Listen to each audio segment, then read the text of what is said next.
तर थेट जाऊयात पुण्यामध्ये. पुण्यामध्ये देखील उन्हाचा तडाखा चांगलाच वाढलाय. तापमान 40 अंशांच्या पुढे गेलंय. पुढील 2 दिवस दुपारनंतर पावसाचा अंदाज हवामान विभागाने वर्तवलाय.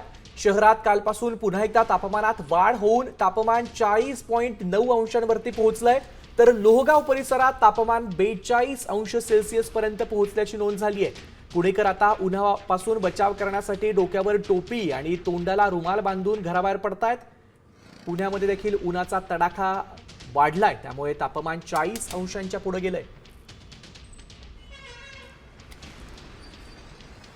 सर, राज्यभर उन्हाचा तडाखा वाढलेला आहे. पुण्यात गेले काही दिवसापासून ऊन जे आहे ते खरं तर खूप मोठ्या प्रमाणात वाढलेलं आपल्याला पाहायला मिळतंय. पुण्यात 40 अंशाच्या पुढं गेले काही दिवसापासून तापमान जे आहे ते वाढताना आपल्याला पाहायला मिळतंय. तर दुसरीकडे पुढील 2 दिवस दुपारनंतर हवामान खात्याने पावसाचा अंदाजही वर्तवला आहे. एकूणच शहरात कालपासून पुन्हा एकदा तापमानात वाढ झालेली आहे.